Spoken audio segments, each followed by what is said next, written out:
Galaxy আমি তোমাদের প্রিয় তুষার স্যার। আজকেও একটু ক্লাস করতে গিয়ে লেট হয়ে গেল, যে কারণে আজকে জিকের ক্লাসটা একটু লেটে আমরা শুরু করলাম, জাস্ট 1 ঘন্টা মতো লেট হয়ে গেল। তো আমি আজকে ওই জন্য আর শুরুতে আর বেশি কিছু বলবো না, একদম সরাসরি আমরা প্রশ্নে চলে যাবো। এর আগের দিন আমরা যে আলোচনা করেছি সেটা ছিল মুঘল সাম্রাজ্যের প্রথম পার্টটা নিয়ে, প্রশ্ন উত্তরে 40খানা প্রশ্ন আমরা আলোচনা করে দিয়েছিলাম। আজকে আমরা আলোচনা করব 41 নম্বরের প্রশ্ন থেকে, ঠিক আছে?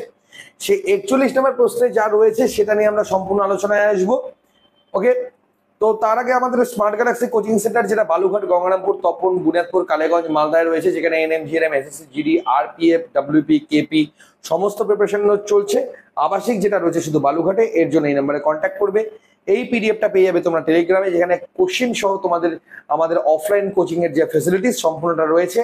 মান্থলি ফিস যাদের যাদের রয়েছে, মান্থলি ফিসেরটা এখানে ইনক্লুড করা নেই, মান্থলি ফিসেরটা আমরা এরপরের দিন ইনক্লুড করে সামনের সপ্তাহ থেকে তোমরা পেয়ে যাবে।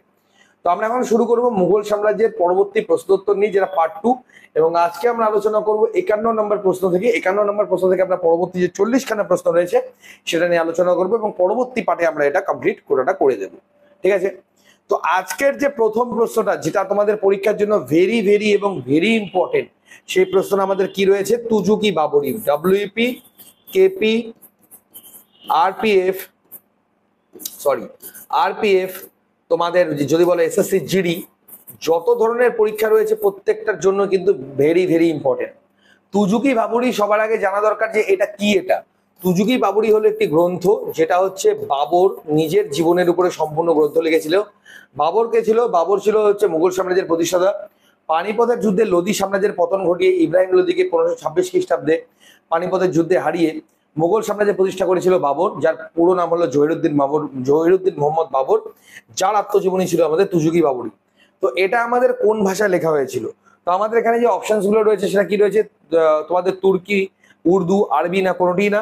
তো আমাদের যে 51 নম্বর প্রশ্নটা রয়েছে, 51 নম্বর প্রশ্নের সঠিক উত্তর কি হবে? এটা তুর্কি ভাষায় লেখা হয়েছিল, ঠিক আছে?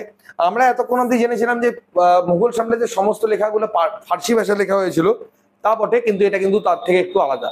তো রাইট অ্যান্সার হবে কি আমার? অপশন এ, তুর্কি ভাষায় লেখা হয়েছিল, কেননা সে কিন্তু একজন তুর্কি বংশধরী ছিল। পরবর্তী প্রশ্ন আমাদের কি রয়েছে? 2 নম্বর প্রশ্ন, ইংরেজ ইস্ট ইন্ডিয়া কোম্পানির বিরুদ্ধে সিপাহী বিদ্রোহ সংগঠিত হয়েছিল কোন মুঘল সাম্রাজ্যের নেতৃত্বে? মাথায় রাখবে যে যখন মহাবিদ্রোহ হয়েছিল, অর্থাৎ 1857 সালে যখন মহাবিদ্রোহ হয়, তখন কিন্তু মুঘল সাম্রাজ্যের শেষ সম্রাট কে ছিল? সেকেন্ড বাহাদুর শাহ। বাহাদুর শাহ এ ছিল হচ্ছে শেষ মুঘল সম্রাট, যে ছিল 1857 সালে মহাবিদ্রোহ, বাট এটা বলেছে কি সিপাহী বিদ্রোহ, যেটা কবে হয়েছিল? 1757 সালের 23শে জুন এটা আমাদের শুরু হয়েছিল, সিরাজদৌল্লার নেতৃত্বে। তো ওই সময়কার মুঘল সাম্রাজ্যের নেতাকে ছিল মানে রাজাকে ছিল ফারুক শিওর, দ্বিতীয় শাহ আলম, প্রথম বাহাদুর শাহ না বাহাদুর শাহ জাফর। তো তোমাদের যে 52 নম্বর প্রশ্ন রয়েছে, 52 নম্বর প্রশ্নের যে আমাদের সঠিক উত্তর সেটা হলো তোমাদের সিপাহী বিদ্রোহ বলেছি। তো এটা হচ্ছে আমাদের হবে রাইট অ্যান্সার, বাহাদুর শাহ জাফর। তোমাদের সিপাহী বিদ্রোহ, বক্সারের যুদ্ধ হলে দ্বিতীয় শাহ আলম, হ্যাঁ ঠিক আছে, তোমাদের ছিল হচ্ছে বাহাদুর শাহ জাফর। অর্থাৎ তোমাদের রাইট অ্যান্সার কি হবে 52 নম্বর প্রশ্নে? সেটা হবে হচ্ছে অপশন ডি, অর্থাৎ বাহাদুর শাহ জাফর, অপশন ডি হবে তোমার এখানকার রাইট অ্যান্সার, ঠিক আছে? ওকে, এবারেও আমাদের যে বক্সারের যুদ্ধটা হয়েছিল, বক্সারের যুদ্ধের সময় যদি বলা হয় কোন মুঘল সম্রাট নেতৃত্ব দিয়েছিল, যেটা ছিল 1764 সালে, সেটা হয়েছিল দ্বিতীয় শাহ আলম। তোমরা জানো যে দ্বিতীয় শাহ আলমের কাছ থেকে তোমরা মানে ইস্ট ইন্ডিয়া কোম্পানি সন্ধি করেছিল। সেই সন্ধিটা কত সালে করেছিল? 1765 খ্রিস্টাব্দে, যার মধ্যে দিয়ে বাংলা, বিহার, উড়িষ্যা সমস্ত রাজ্যের জন্য দেওয়ানি লাভ করেছিল। তো ফারুক শিওরের ফরমান, যেটা আমাদের হয়েছিল 1717 সালে, এখানেও একটা ফরমান জারি করা হয়েছিল, যেটাও কিন্তু পরীক্ষার জন্য কিন্তু স্টুডেন্টস ভেরি ভেরি ইম্পর্টেন্ট। ওকে, তো আমাদের হচ্ছে 52 নম্বর প্রশ্ন, ঠিকই আছে এখানে প্রশ্নটা, হ্যাঁ। তো রাইট অ্যান্সার কি হবে আমাদের? বাহাদুর শাহ জাফর হবে আমাদের এখানকার সঠিক উত্তর, ঠিক আছে? আচ্ছা, এটা মনে পড়লো ফটাং করে একটা কথা, যে লাস্ট যে মুঘল সম্রাট ছিল না বাহাদুর শাহ জাফর, মানে সে সেকেন্ড বাহাদুর শাহ জাফর, যে লাস্ট মহাবিদ্রোহের সময় ছিল, একে কিন্তু ইংরেজরা হারিয়ে একে কিন্তু রেঙ্গুনে নির্বাসিত করে দিয়েছিল। একমাত্র মুঘল সম্রাটকে কিন্তু বাইরে নির্বাসিত করে দেওয়া হয়। পরবর্তী প্রশ্নটা কি আছে? হুমায়ুনের আত্মজীবনীকার কে ছিল? গুলবদন বেগম, ওর ভগ্নী, অর্থাৎ বোন। এবার হুমায়ুন কে ছিল? মানে হুমায়ুন কথার অর্থ কি? এটা পরীক্ষা খুব আসে। হুমায়ুন কথার অর্থ হলো ভাগ্যবান। সেকেন্ড মুঘল সম্রাট, আকবরের বাবা। তো এ কে ছিল? পত্নী, কন্যা, ভগিনী না মাতা? তো আমাদের 53 নম্বর প্রশ্ন আমি উত্তর কেবলই বলেই দিলাম, এটা ছিল তার ভগিনী। সে লিখেছিল যে আত্মজীবনীটা লিখেছিল, সেই আত্মজীবনীর নাম কি ছিল আমাদের? হুমায়ুন নামা, সরি হুমায়ুন নামা, এটা ছিল তার আত্মজীবনী। এটা লিখেছিল আমাদেরকে গুলবেদন বেগম। ওকে, পরবর্তী প্রশ্ন আমাদের কি রয়েছে?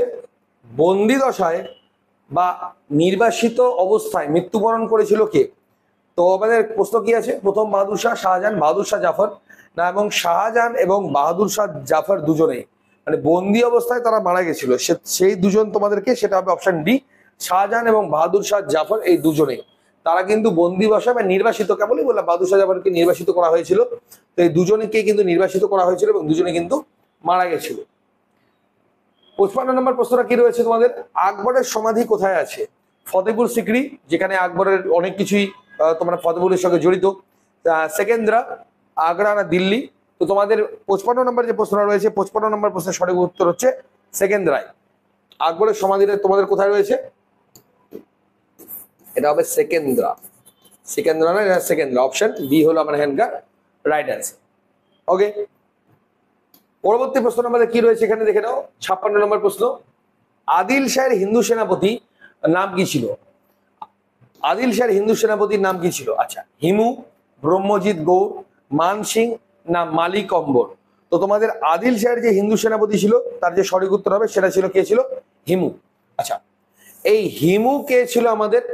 আচ্ছা, তোমরা জানো যে আমাদের যে প্রথম পানিপথের যুদ্ধ হয়েছিল 1556, দ্বিতীয় যে পানিপথের যুদ্ধ সেটা হয়েছিল কি আমাদের 1526 সাল। দ্বিতীয় পানিপথের যুদ্ধ কত সালে হয়েছিল? 1556 সালে।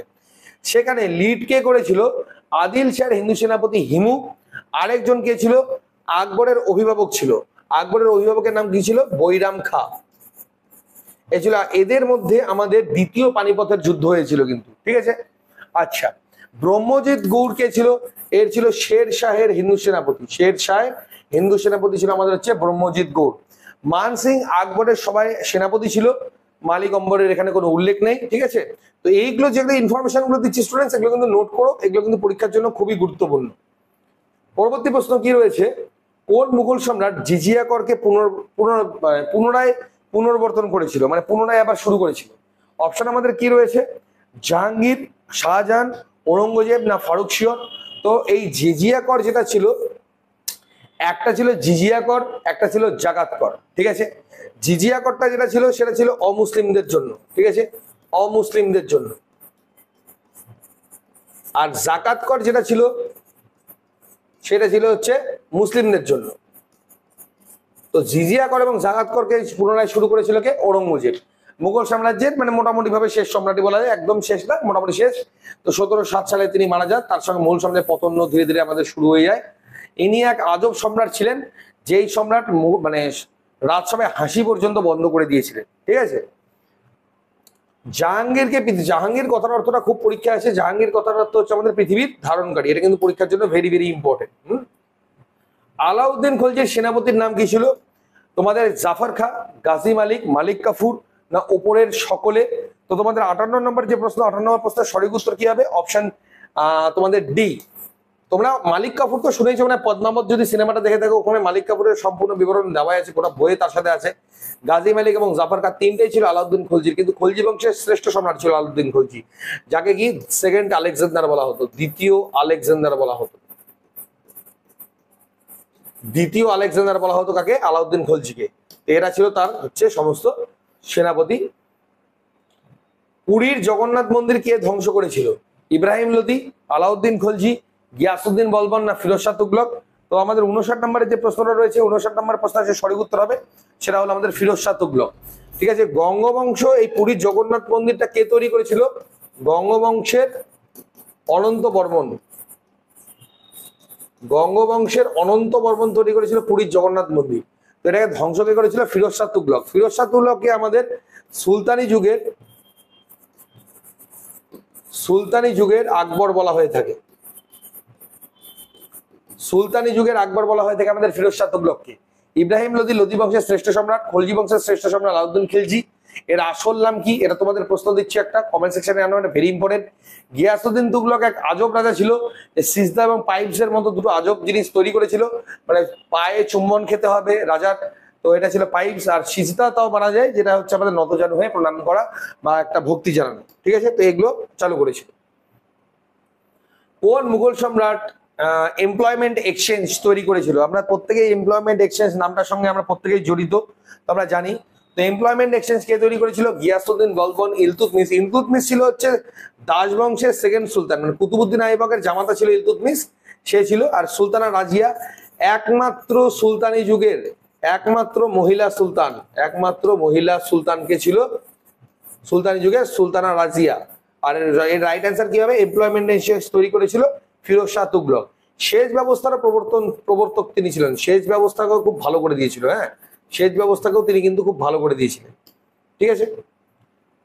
পরবর্তী প্রশ্নটা কি রয়েছে আমাদের? দিল্লির মনসদে প্রথম আফগান শাসক কে ছিল? উলুগ খা, তোমাদের বহুল লোদি, শামসুদ্দিন ইলতুৎমিশ না খিজির খা? তো তোমাদের 61 নম্বরের যে প্রশ্ন, তার যে সঠিক উত্তর হচ্ছে এই আফগান বংশের সূত্রপাত হয়েছিল কোথা থেকে স্টুডেন্টস? আমাদের লোদি বংশ থেকে। লোদি বংশ ছিল আফগান, এবার শের শাহ এও কিন্তু আফগানই ছিল, ঠিক আছে। তো লোদি বংশের প্রতিষ্ঠাতাকে বহুল লোদি। মনে রাখবে, লোদি বংশের যে প্রথম শুরু হয়েছিল সেটা করেছিল বহুল লোদি, আর শেষ হয়েছিল বাবর, যাকে মানে করেছিল, হারিয়ে দিয়েছিল। কাকে হারিয়ে দিয়েছিল? ইব্রাহিম লোদিকে, পানিপথের প্রথম যুদ্ধে। কোন সুলতান লাখ বাক্স নামে পরিচিত? 1 লাখ টাকা অব্দি তিনি ডোনেট করে দিতেন, এরকম একজন কৃতিত্ব ছিল। তো সে কি ছিল? দাস বংশের প্রথম সুলতান কে ছিল? কুতুবুদ্দিন আইবক, ইলতুৎমিশ, বলবন না ফিরোজ শাহ তুগলক? তো রাইট অ্যান্সার হবে কুতুবুদ্দিন আইবক। একে লাখ বক্স বলা হতো, লাখ টাকা পর্যন্ত দান করে দিত, ঠিক আছে। তো কুতুবুদ্দিন আইবক কে ছিল? এই ছিল দাস বংশের প্রতিষ্ঠাতা, দাস বংশের প্রতিষ্ঠাতা ছিল। অ্যাকচুয়ালি তিনি একজন কৃতদাস ছিলেন, সেই থেকেই তাকে দাস বংশের প্রতিষ্ঠাতাই বলা হয়ে থাকে। কোন সুলতান ইকতা প্রথা প্রবর্তন করেছিল? Very very important question. Balban, Iltutmish, Alauddin Khalji না সুলতানা রাজিয়া? তো আমরা এই চারজন সম্পর্কে অলরেডি আমরা বলে দিলাম, এবং এর আগের দিনে বলেছিলাম ইকতা প্রথা। এবং সাথে আরেকটা প্রশ্ন আসে, 40 চক্র কে প্রবর্তন করেছিল? 40 চক্র আর ইকতা প্রথার প্রবর্তন করেছিল ইলতুৎমিশ। সম্রাট ইলতুৎমিশ এই 40 চক্র আর ইকতা প্রথার প্রবর্তক ছিলেন। এটা কিন্তু পরীক্ষার জন্য ভেরি ইম্পর্টেন্ট।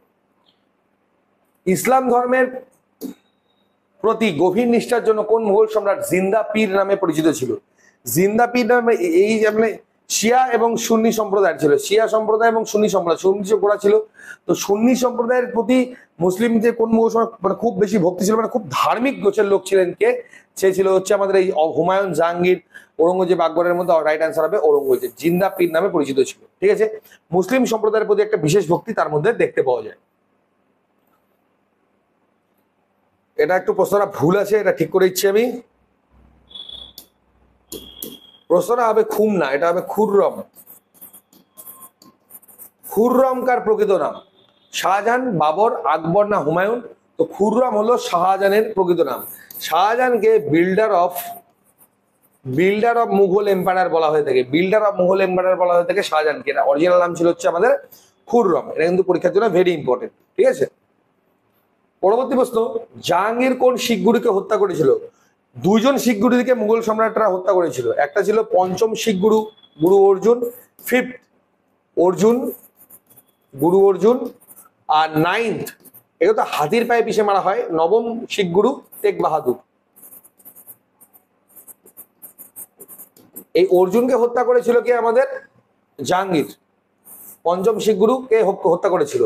আর এই তেগ বাহাদুরকে হত্যা করেছিল, সেটাকে করেছিল ঔরঙ্গজেব। হাতির পায়ে পিষে তাকে মেরে ফেলেছিল ঔরঙ্গজেব, ঠিক আছে। 66 নম্বর প্রশ্ন কি আছে? ঘোড়ায় টানা ডাক ব্যবস্থার প্রবর্তন কে করেছিল? তোমরা এটা মনে প্রত্যেকেই জানো, ডাক ব্যবস্থা, গ্র্যান্ড অ্যান্ড রোগ, এগুলো একজনই করেছিল। আকবর, শেরশাহ, ইসলাম শাহ না হুমায়ুন? তো রাইট অ্যান্সার হবে হচ্ছে শেরশাহ। শেখ শাহ হচ্ছে ঘোড়ায় টানা যে ডাক ব্যবস্থা সেটার কিন্তু প্রবর্তক ছিলেন, এবং এটা কিন্তু পরীক্ষার জন্য ভেরি ভেরি ইম্পর্টেন্ট কোশ্চেন। পরবর্তী প্রশ্ন, আবুল ফজলকে কে হত্যা করেছিল? বৈরাম খা, মান সিং, বীর সিংহ বুন্দেলা না টোডরমল? তো আমাদের 68 নম্বর প্রশ্নের সঠিক উত্তর কি হবে? অপশন সি, বীর সিং বুন্দেলা। এই বাকিরা তো মানে আকবরের আবুল ফজল কে ছিল? আকবরের রাজসভায় ছিল, যে লিখেছিল আইনি আকবরী আর আকবরনামা, ঠিক আছে। আর এই বৈরাম খা ছিল এই আকবরেরই হচ্ছে মানে অভিভাবক, মান সিং তার সেনাপতি, টোডরমল তার রাজস্ব মন্ত্রী। এদের মধ্যে বীর সিং বুন্দেলাই আলাদা, যে কিনা আবুল ফজলকে হত্যা করেছিল, এবং সে কিন্তু আকবরের যে নবরত্ন ছিল, নবরত্নের মধ্যেও কিন্তু একজন সে ছিল। পরবর্তী প্রশ্নটা কি আছে, ঝরোখা দর্শন বা নওরাজ প্রথা কে বাতিল করেছিল? জাহাঙ্গীর। নওরাজ একটা উৎসব ছিল, এটাকে কে বাতিল করেছিল? জাহাঙ্গীর, শাহজাহান, প্রথম বাহাদুর শাহ না ঔরঙ্গজেব? তো তোমাদের 69 নম্বর প্রশ্নের যে রাইট অ্যান্সার হবে সেটা হলো অ্যাজ এক্সপেক্টেড, যে রাইট অ্যান্সার সেটা হলো ঔরঙ্গজেব। অদ্ভুত টাইপের প্রাণী ছিল, এ যত ধরনের আনন্দ ফুর্তি মানুষের জীবনে থাকতে পারে সবকিছু বাতিল করে দিয়েছিল। ঠিক আছে, এই নওরাজ প্রথাটা খুব একজন বেশ মানে আনন্দদায়ক, মানে আনন্দ ইয়ে করার জন্য সকলে উদযাপিত করতো, এটাকে বন্ধ করে দিয়েছিল হচ্ছে ঔরঙ্গজেব। ঠিক আছে, পরবর্তী 70 নম্বর প্রশ্ন আমাদের কি রয়েছে দেখে নাও। কুতুবুদ্দিন আইবকের সমাধিস্থ কোথায় করা হয়েছে? দিল্লিতে, লাহোরে, সমরকন্দে না আগ্রায়? তো কুতুবুদ্দিন আইবক যে দাস বংশের ছিল প্রতিষ্ঠাতা, তার যে ইয়েটা রয়েছে সেটা রয়েছে সমাধি করা রয়েছে লাহোরে। অপশন বি হলো এটা রাইট অ্যান্সার। ওকে, নেক্সট 71 নম্বর প্রশ্ন কি আছে, বিক্রমাদিত্য উপাধি কে গ্রহণ করেছিল? মানসিং, বীরবল, ব্রহ্মজিৎ গৌড় না হিমু? যদিও বা এই প্রশ্নটা পরীক্ষার জন্য খুব একটা গুরুত্বপূর্ণ না, তবুও জেনে রাখো এর সঠিক উত্তর হবে হিমু। এটা কিন্তু খুব একটা গুরুত্বপূর্ণ না, ওই এক জায়গাতেই গুরুত্বপূর্ণ যে দ্বিতীয় যে পানিপথের যুদ্ধ হয়েছিল সেখানে আকবরের বিরুদ্ধে, যে বৈরাম খাঁর বিরুদ্ধে, আকবরের অভিভাবকের বিরুদ্ধে সে ছিল। ঠিক আছে, বীরবল, মানসিং, ব্রহ্মজিৎ গৌড় তো শেরশাহ ছিল। বীরবল আর মানসিং দুজনেই আকবরের রাজসভার কিন্তু ইয়ে ছিল, তোমার হচ্ছে মানে নবরত্নের মধ্যে একজন ছিল। এই বীরবলের আসল নাম, তোমাদের আজকের প্রথম প্রশ্ন, বীরবলের আসল নাম কি ছিল? কালকে আমি অলরেডি বলে দিয়েছিলাম, এটা তোমরা কমেন্ট সেকশনে লিখে জানো। 72 নম্বর প্রশ্ন, কত খ্রিস্টাব্দে আকবরের 10 সালা বন্দোবস্ত প্রবর্তন করেছিল? 10 সালা বন্দোবস্ত কিন্তু গভর্নর জেনারেল প্রবর্তন করেছিল, মাথা রাখবে। হ্যাঁ, কোন গভর্নর জেনারেল প্রবর্তন করেছিল? Lord Cornwallis. কিন্তু আকবর কত সালে সেটা করেছিল? তোমার হচ্ছে 72, আচ্ছা 1560, 1575, 1580 না 1585? তো আমাদের 72 নম্বর প্রশ্নের সঠিক উত্তর কি হবে? 1580। 1580 সালে আকবর 10 সালা বন্দোবস্ত। আর যদি এটার প্রশ্ন তো কোন গভর্নর জেনারেল করেছিল, সেটা করেছিল কর্নওয়ালিস। কর্নওয়ালিস 10 সালা বন্দোবস্ত বা চিরস্থায়ী বন্দোবস্তের প্রবর্তক ছিলেন। ঠিক আছে, এটাকে সূর্যাস্ত আইন বলা হয়ে থাকে। কার রাজত্বকালে হিন্দি কবিতার স্বর্ণযুগ বলা হয়? শাহজাহান, আকবর, বাবর না ঔরঙ্গজেব? তো তোমাদের 73 নম্বর যে প্রশ্নের সঠিক উত্তর সেটা হবে আমাদের সম্রাট আকবর। ইনি কিন্তু বেশ কবিতার বা মানে বিভিন্ন ধরনের রুচির, তিনি মানে রুচি ছিল, তার মধ্যে সমস্ত ধরনের রুচি কিন্তু আমরা দেখতে পাই। আকবর কোনটি জয় করতে পারেননি? কোটি না, কোনটি হবে? কাশ্মীর, বাংলা, বিহার না আসাম? তো রাইট অ্যান্সার হবে আসাম। আসাম অব্দি তো যায়নি, তো ওটা জয় করার প্রশ্ন হয় না। কাশ্মীর, বাংলা, বিহার তিনটায় তিনি জয় করে নিয়েছিলেন। কার প্রকৃত নাম ছিল মহেশ দাস? আমি কেবলই প্রশ্নটা বললাম, প্রশ্নটা চলেও এসেছে। তানসেন, বীরবল, মানসিং না টোডরমল? তো আমাদের 75 নম্বর প্রশ্ন কি হবে রাইট অ্যান্সার? কেবলই আমি যেটা বললাম, বীরবলের আসল নাম ছিল হচ্ছে আমাদের মহেশ দাস। আর তানসেনের কি নাম ছিল? রামতনু পান্ডে। রামতনু পান্ডে হলো আমার হচ্ছে তানসেনের আসল নাম। এই ছিল রাজস্ব মন্ত্রী, মানসিংহ ছিল সিপাহী। ঠিক আছে, মন্ত্রী এক কথায়। এগুলো সব আকবরের রাজসভায় ছিল সবাই। কত খ্রিস্টাব্দে ঔরঙ্গজেব মৃত্যুবরণ করে? কেবলই আমি বললাম 1698, 1705 না 1707? তো রাইট অ্যান্সার হবে 1707। 1707 সালে ঔরঙ্গজেব মৃত্যুবরণ করেছিল। নেক্সট কোয়েশ্চেন কি আছে, সুলতানি যুগের প্রদেশগুলির শাসনকর্তাদের কি বলা হতো? ওয়ালি, ওয়াজির, ইকতাদার না পাটোয়ারি? তো তোমাদের 77 নম্বর প্রশ্নের সঠিক উত্তর কি হবে? ওয়ালি। সুলতানি যুগের যে, এটা আসবে না পরীক্ষায়, এগুলো প্রশ্ন আসেও না, যেগুলো ইম্পর্টেন্ট সেগুলো আমি তোমাদেরকে বলেই দিচ্ছি, সেগুলো এখানে নোট ডাউন করো। আমি চ্যাপ্টারটা কমপ্লিট করে দিচ্ছি, খালি ইম্পর্টেন্ট গুলো বলে দিচ্ছি, ওইটুকুটা মার্ক করলে তোমাদের পরীক্ষায় কমপ্লিট চলে আসবে। এটা ভেরি ইম্পর্টেন্ট প্রশ্ন। সৈয়দ বংশের প্রতিষ্ঠাতার নাম কি? মুবারক শাহ, সিকান্দার শাহ, আলাউদ্দিন আলম শাহ না খিজির খা? তো তোমাদের 78 নম্বর প্রশ্নের সঠিক উত্তর হবে সৈয়দ বংশ। Very very important. এর যে মানে প্রতিষ্ঠাতা ছিল, এই প্রতিষ্ঠাতার নাম হচ্ছে খিজির খা। Very very important question. Syed বংশের প্রতিষ্ঠাতার নাম কি? সেটা হলো আমাদের খিজির খা। কোন সুলতানের আত্মজীবনী রচনা করেছিল? দুজন সুলতান আত্মজীবনী রচনা করেছিল, সেটা হলো বলবন, ফিরোজ শাহ তুগলক, আলাউদ্দিন খলজি না মোহাম্মদ বিন তুগলক? তো তোমাদের 79 নম্বর প্রশ্নের সঠিক উত্তর হবে ফিরোজ শাহ তুগলক। ঠিক আছে, এর ফিরোজ শাহ তুগলকের যে আত্মজীবনী ছিল তার নাম ছিল তারিক ই ফিরোজ শাহী।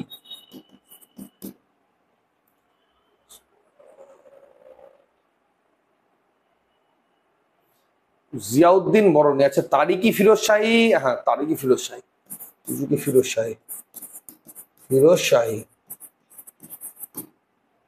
আর আরেকটা ছিল হচ্ছে তুজুকি ফিরোজ শাহী, যেটা করে লিখেছিল যে জিয়াউদ্দিন বরণী। জিয়াউদ্দিন বরণী লিখেছিল, এই ফিরোজ শাহ তুগলক হচ্ছে তুজুকি ফিরোজ শাহী, তুজুকি ফিরোজ শাহী। এই দুটো কিন্তু ভেরি ইম্পর্টেন্ট পরীক্ষার জন্য, ঠিক আছে।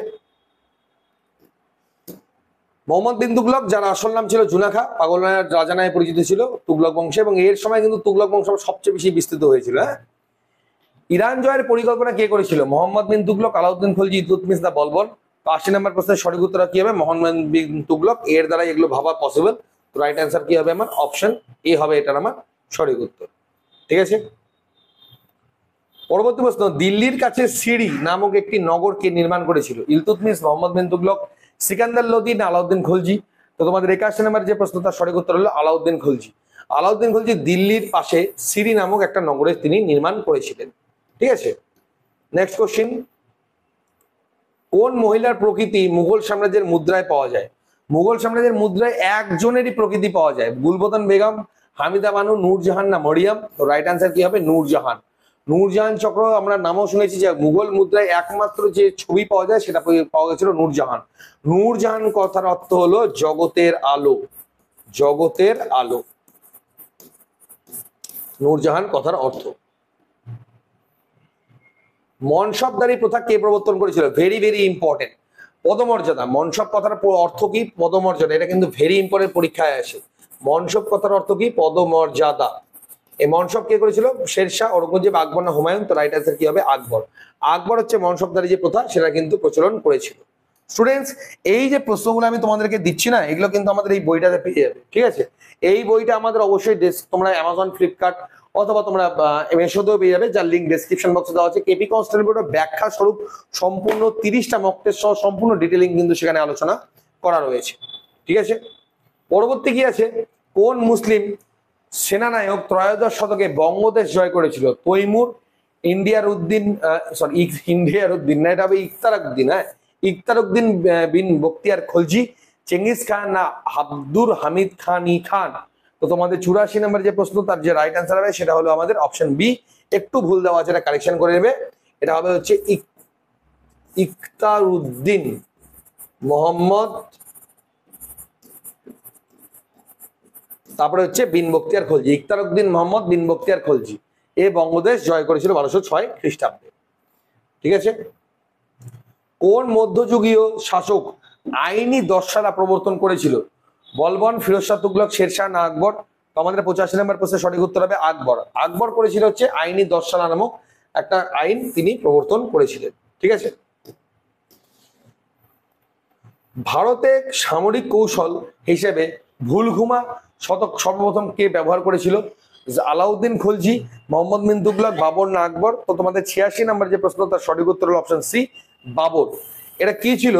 এই ভুলঘুমা যেটা ছিল, এটা প্রথম পানিপথের যুদ্ধে একটা অদ্ভুত 1526 পানিপথের যুদ্ধে একটা অদ্ভুত রণকৌশল তিনি অ্যাপ্লাই করেছিলেন। এটা করেছিল বাবর, এবং তার পাশাপাশি ভারতে প্রথম কামানের ব্যবহার যেটা করেছিল সেটাও করেছিল কিন্তু বাবর প্রথম পানিপথের যুদ্ধে। এটা কিন্তু পরীক্ষার জন্য ভেরি ইম্পর্টেন্ট। 7 নম্বর প্রশ্ন কি রয়েছে, নিম্নলিখিতের মধ্যে আলাই দরবাজার নির্মাতাকে? আলাউদ্দিন খলজি, মোহাম্মদ বিন তুগলক, আকবর না জাহাঙ্গীর?